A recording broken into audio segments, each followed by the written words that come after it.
परीक्षित जी को शाप मिला। अब यहां ध्यान से आपने सुनना।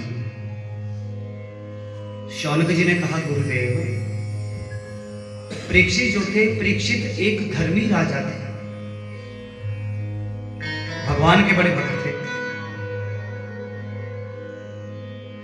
ब्राह्मणों का, संतों का वो मान करने वाले थे। नित्य जो परीक्षित संतों का, ब्राह्मणों का नित्य जो पूजन करते थे, महाराज वो शापित कैसे हो? परीक्षित जी को शाप क्या मिला? हाँ, कि 7 दिन के अंदर मृत्यु हो जाएगी। मृत्यु भी कैसे होगी? तक्षक आएगा, डंक लगाएगा। तो जब वो संतों का इतना मान करते थे, फिर ये बात थोड़ी समझ में नहीं आई। हमारे श्री सूत जी महाराज,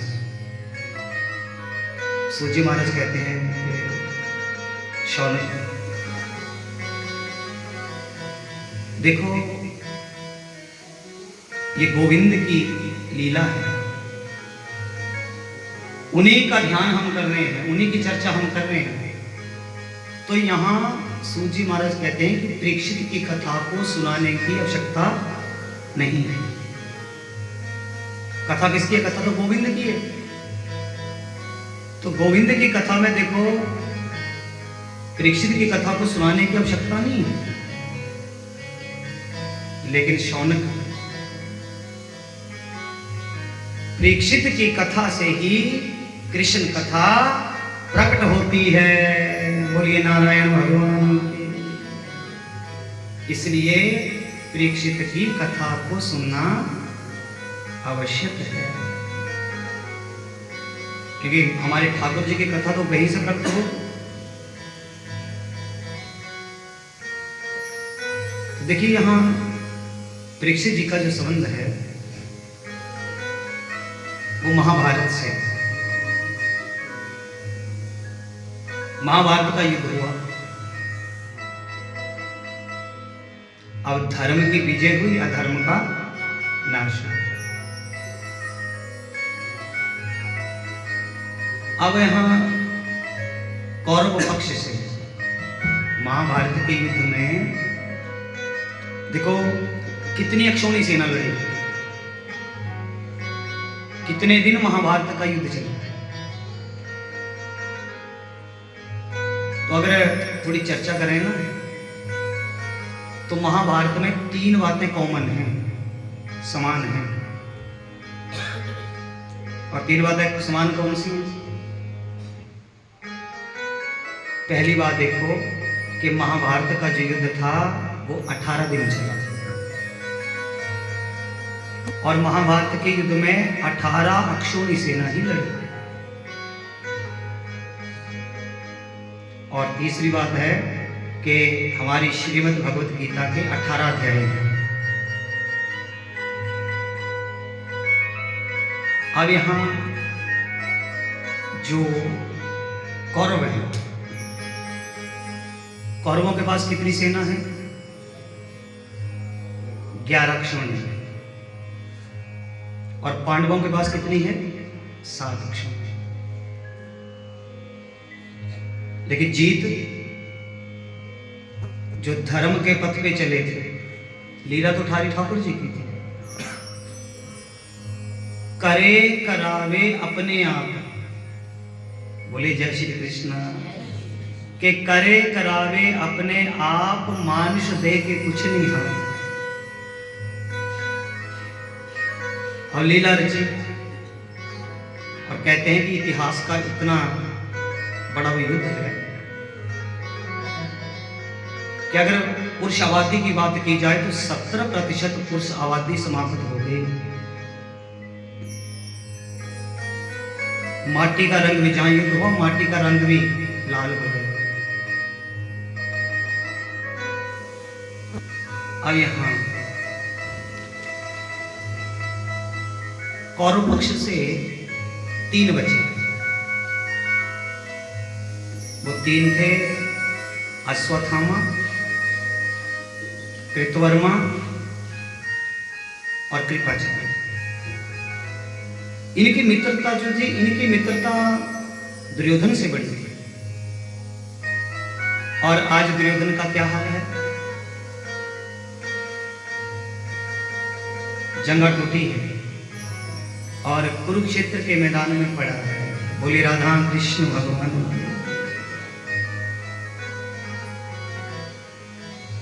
जब अश्वत्थामा दुर्योधन के पास गया, दुर्योधन दर्द से करहा रहा है, जंगा टूटी, कुरुक्षेत्र के मैदान में पड़ा है। अश्वत्थामा जब दुर्योधन की दशा देखता है, कहा मित्र, मुझसे तुम्हारी ये दशा देखी नहीं जाती। हृदय में बड़ी वेदना होती है, बड़ी पीड़ा होती है। दुर्योधन ने कहा, अश्वत्थामा, मुझे किसी बात का भी दुख नहीं, कोई दुख नहीं, पर एक बात है जो मुझे दुखी करती है। और वो क्या है? क्या अश्वत्थामा, हम 100 भाई थे, लेकिन सब मारे गए। और ये पांडव 5 थे और ये 5 जीवित हैं। ये है दुख। ये बात मुझे बड़ा दुखी करती है। तो यहां देखो, संत गुरुदेव हमें समझाते हैं कि जिसकी मति कृष्णमय हो, जो ध्यान करे सिर्फ किसका? भगवान का। जिसके मन में गोविंद हो, जिसकी क्रिया शक्ति में भगवान हो, जिसकी बुद्धि शक्ति में भगवान हो। अगर हम भगवान का भजन करते हैं, आपका मन कथा सुनने को करता है, आपका मन सत्संग सुनने को करता है। आपके मन में ये इच्छा जागृत होती है, नहीं, गोविंद की कथा लगी है, हमने सुननी है। देखो, अच्छा, इच्छा भी 2 प्रकार की होती है। आती है इच्छा, सभी को आती है। ऐसा नहीं है कि यही इच्छा आएगी कि चलो मंदिर में कथा सुने। बोले जय श्री कृष्ण। इच्छा तो 2 प्रकार की होती है। देखो, एक इच्छा अच्छी होती है, एक बुरी होती है। अगर हमारा मन कर रहा है कि नहीं, गोविंद के चरणों में जाएंगे, कथा सुनेंगे, तो ये भी संत कहते हैं कि जब उस प्रभु की नजर होती है, तब ये इच्छा मन में आती है। हमारे गोस्वामी तुलसीदास जी ने इस संसार को संदेश दिया और एक पद लिखा है। क्या कहते हैं हमारे गोस्वामी तुलसीदास जी? बोलिए राधा कृष्ण भगवान की। तुलसी पूर्व जन्म के पाप से हरि कथा ना सुहाए। अगर विचार किया जाए तो बाबा ने कितनी बड़ी बात कह दी। तुलसी कहते हैं कि तुलसी पूर्व जन्म के पाप से हरि कथा ना सुहाए। जैसे ज्वर के जोर से अरे भूख विदा हो जाए।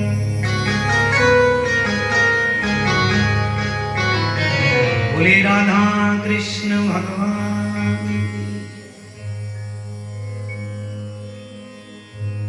तो अगर अच्छी इच्छा है, अच्छा भाव है, बाबा कहते हैं कि अगर तेरा जीवा ये सुमिरन करती है, तेरे जीवन में सत्संग है, तो समझना मेरे राम की कृपा है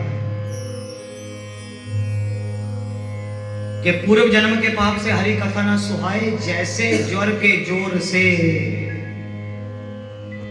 जैसे ज्वर के जोर से भूख विदा हो जाए।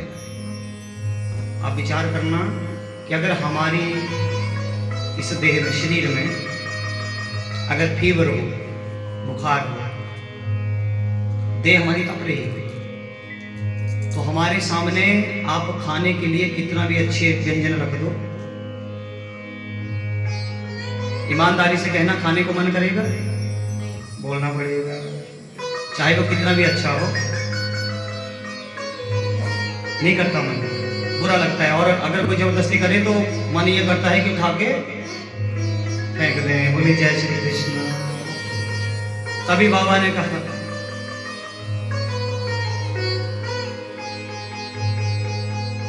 कि पूर्व जन्म के पाप से हरि कथा ना सुहाए, जैसे ज्वर के जोर से भूख विदा हो जाए।